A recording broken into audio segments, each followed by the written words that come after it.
Hi y'all people. Recently I've been getting a lot of questions about how long I've been collecting and what collecting means to me and whatnot, and I even got a few compliments on my entire collection. So I felt like since I'm out here in North Carolina in this beautiful forest-like setting that now would be it'd be a fantastic time to take a moment, not talk about dolls, but the topic of how I relate to dolls and how my life has been affected by dolls. Because I want you guys to get to know me because I'm new to YouTube and I do want to connect with other doll collectors. And just like anything about your character, doll collecting is only a small portion of that, or a big portion if you're me. My collecting would have to start way back when I was 5 years old. My first doll was like some random off-brand, or maybe it wasn't off-brand, but it was this beautiful black baby doll with a cotton body that my grandmother had probably gotten from a thrift store. I wasn't there when she bought it. All I know is that I woke up one morning and I had it, and that doll was very important to me. That and a purple star-shaped tambourine, and I still love purple to this day.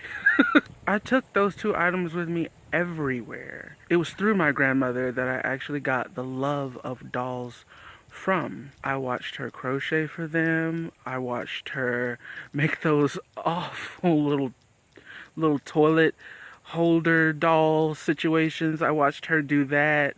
You know, I watched her be really creative with a hot glue gun.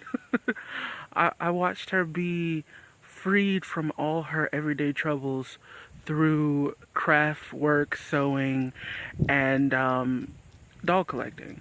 And doll collecting for my grandmother was a small portion of her greater creativity. I think I'd say I started collecting, and it wasn't like I just woke up one morning and was like, I'm gonna start a doll collection. It wasn't like that. I had a love for dolls, a deep love for dolls, and I had a respect for dolls.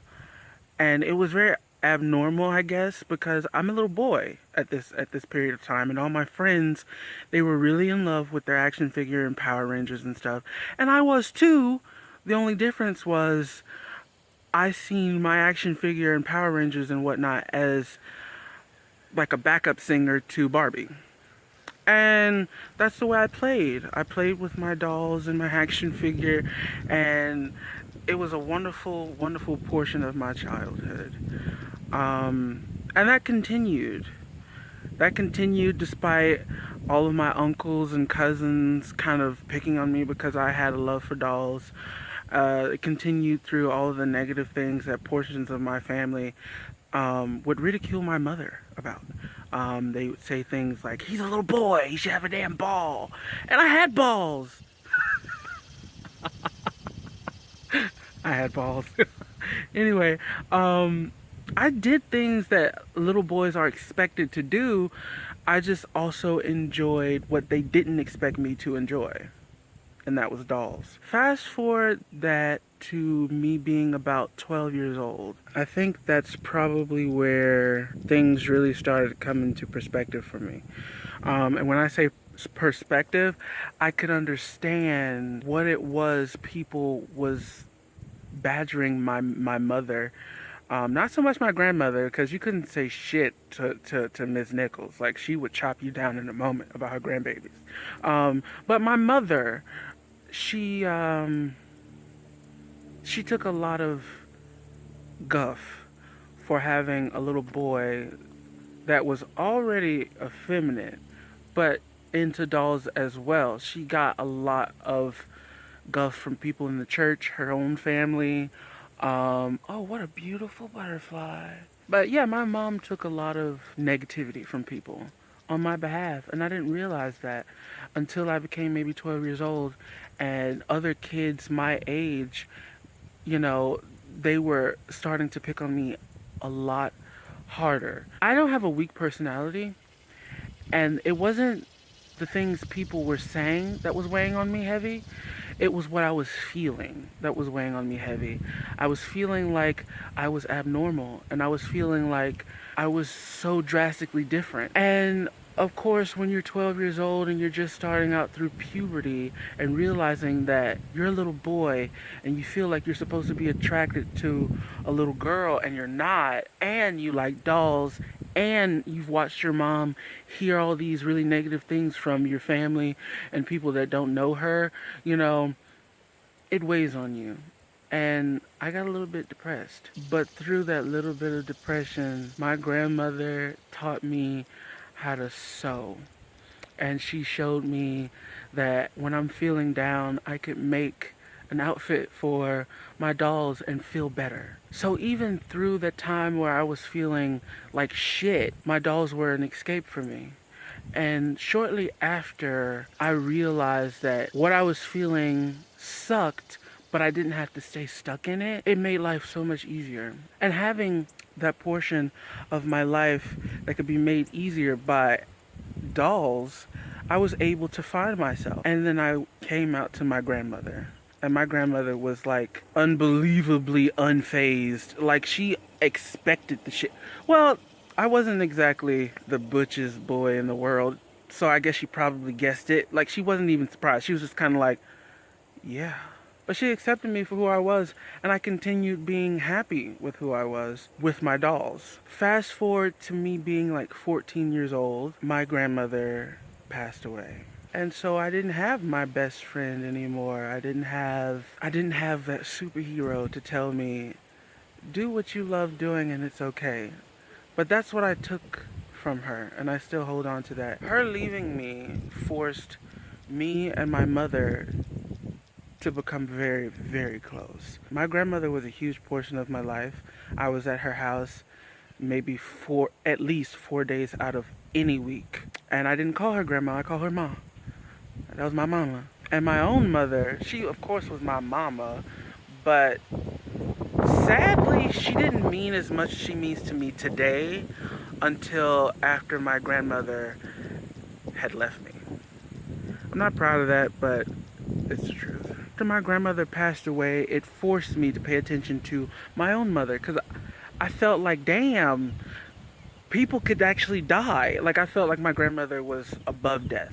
So I was like, damn, people could actually die. My mother could leave me and I don't know anything about her. Because of that, my mom, she's always known me and she's always been a huge part of my life, but I wasn't paying attention to that. And this was the time that I started paying attention to that.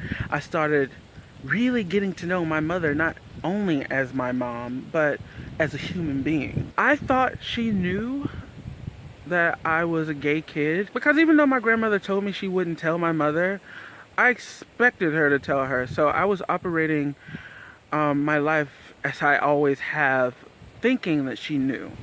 She did not know, and my grandmother did not tell her. It was just weird because I kept getting questions like, do you want a girlfriend? Why do you do this? You know, she was trying to get to know me. I didn't think it made any sense because I'm like, dude, mom, like so gay. But yeah, I got to know. Yeah. So since she didn't really know, since mom didn't really know, that kind of made her, it really turned her into like a force field between me and the world. Like she was trying to more or less defend me from being like picked on or ridiculed, or basically she was trying to prepare me for the real world. And that drove her to try and change me. She tried to alter the way I acted. She just tried to make me more stereotypical so that I wouldn't have to deal with all the guff that a person that's different deals with. Mom was stretched very thin. Around the time my grandmother had passed away, she was still mourning my grandmother. I was still mourning her. Life had gotten hard because the recession had gotten real bad. You know, it was just a lot for my mother to deal with. The last thing she needed was to have a son that's reaching almost adulthood, playing with dolls, and being flamboyant, I guess. And my mother never once hated me, and she doesn't hate gay people. In fact, mom had no problems with gay people, and she had no issues with the LGBT community as a whole. Mom just wanted me to be okay. She didn't really understand me. Say hey, Roxy. Oh, hey, Roxy. Go play with Fred.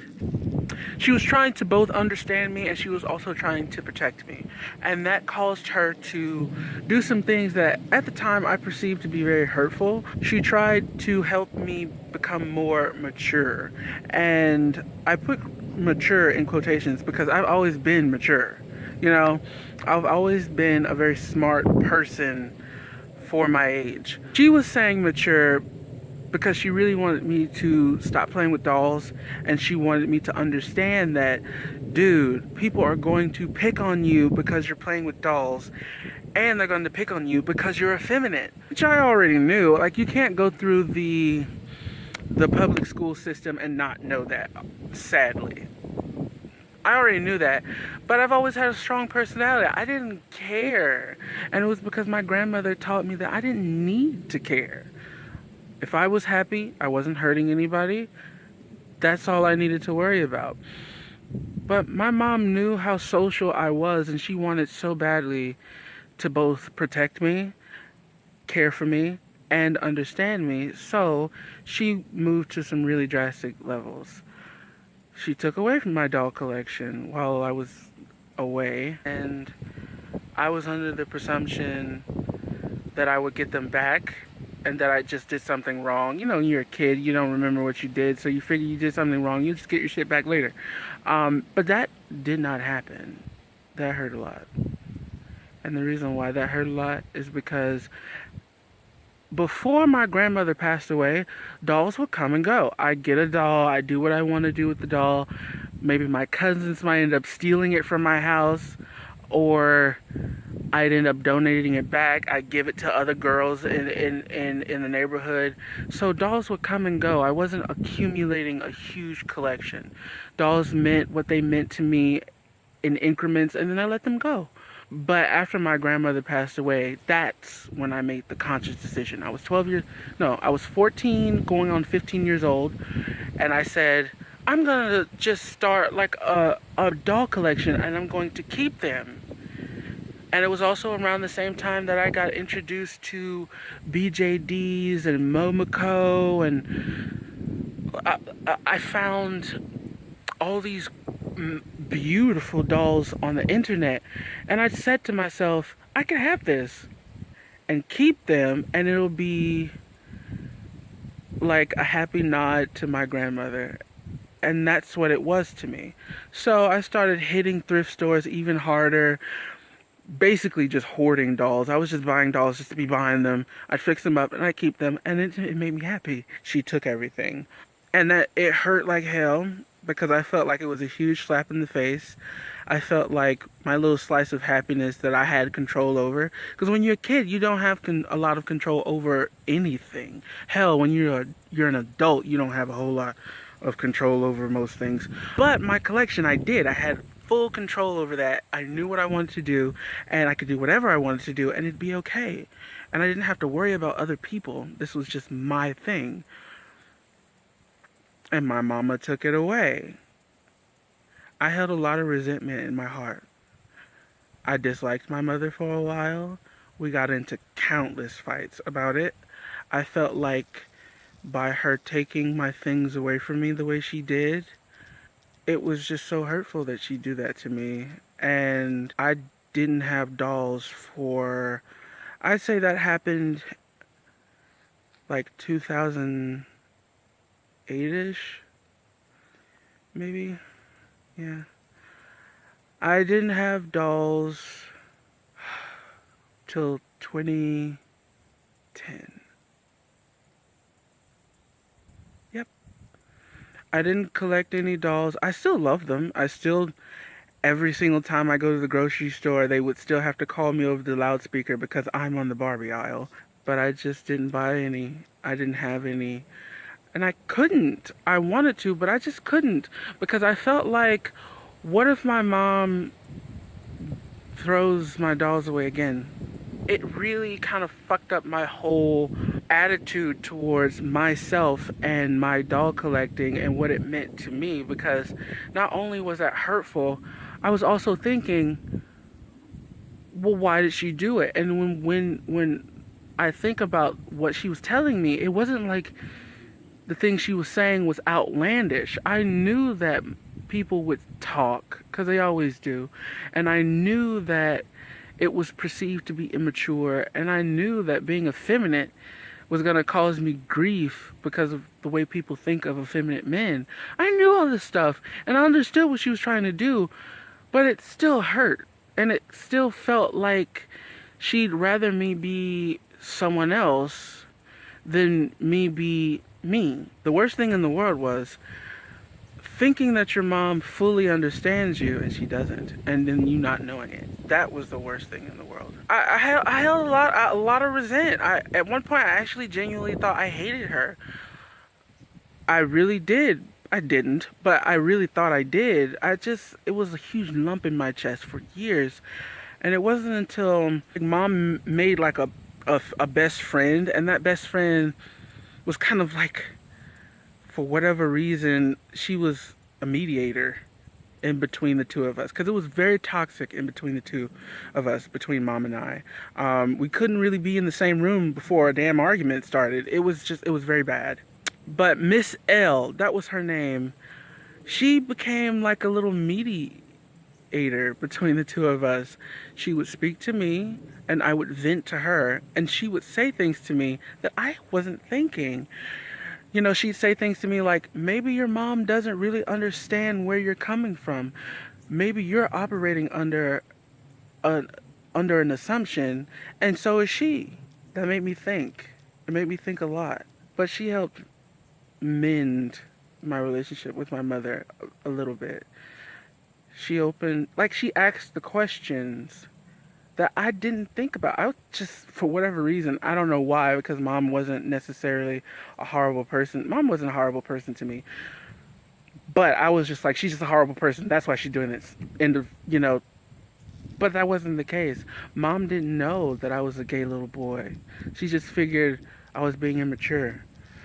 Mom didn't understand what it meant to be a doll collector. And mom had never been introduced to the idea of boys collecting dolls. It wasn't until I started saying, Mom, why do my dolls really bother you that I have them? She'd say things like, it's just new to me. And I said, well, it's new. Do you know that Barbie was created by a man? He'd say things like, no, I didn't know that. Doll collecting is not singularly a male thing. While dolls may be marketed to women, there are men out there that love them, and it has nothing to do with the sexuality or them being flamboyant. My mom took that tidbit of information and she ran with it. She started seeing me in a different light.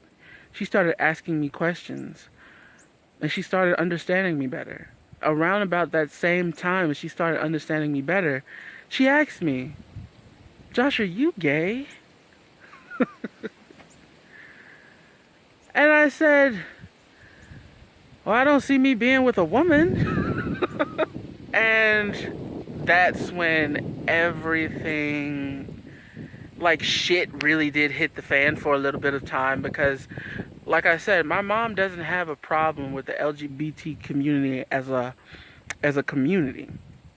But it was one of those things where, you know how you think something will never affect you? Like you're aware of what it is, how it operates, but you just figured that has nothing to do with me, so you leave it alone.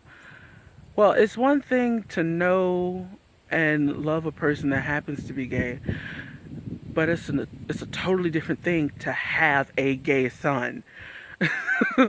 So that caused a lot of friction between us, but not nearly as much as her taking my dolls away from me. We got through that. Like, I'm not even going to talk about that, because we got through that rather quickly, and life is fine. I started collecting dolls again, and I remember starting back with fashionistas when they first came out. That first wave of fashionistas with the new body, it was so exciting. I I purchased my first Dynamite Girl, Aria, which I still have, and she was the doll that I did all my experimentation on. I got a Live doll Alexis, and I had 4 dolls, and they were tortured. Because I've always been an artist, and I always knew that when I start my collection back again, this is what I want to do. You know, that portion of time I didn't have any dolls. I was watching other people do these amazing repaints and customizations and BJDs, and you know, so I already knew that when I started back, this is what I was going to do. So those 4 dolls became Franken dolls. I dyed their hair, I stained the hell out of them, I burnt them. Like, I did a lot with them, and I had fun with them. I have those 4 dolls. The only doll I still have is Aria. She's now on a made-to-move tan body. I think it's the yellow top body. And she's just... I repainted her to look a complete hot mess, because that's what she was most of the time. And, you know, she was my experimentation doll. She was the turning point. She represents so much. So I still have her. I don't have any other ones, but I still have her. And that's the story of my doll collection now. That's why I'm very picky with the dolls that I choose to get. That's why I'm passionate about doll collecting. That's why I started this YouTube channel, because to me it doesn't seem outlandish at all that a boy would collect dolls, and it has nothing to do with sexuality. While I might be a little flamboyant, or a lot of flamboyant and gay, there are straight doll collectors, and they're not flamboyant, and they shouldn't be made to feel like something is wrong with them. And yes, people will talk, they will moan, they will bitch, and they will think that something is wrong with you, but you know what? Fuck them. Like, I'm actually telling my fiance the same thing. He used to collect action figure, and he was a teenager in high school, and people relentlessly bullied him because he was super into Marvel, and he collected his action figures, and he still played with them, and they bullied him right out of his damn collection. He threw them away because he just couldn't take it anymore. And that is bullshit. Like, people should not do that to one another. It's not okay. Especially when it's just a tiny little cute factor about you. Thank you guys for watching. Thank you guys for listening to my story.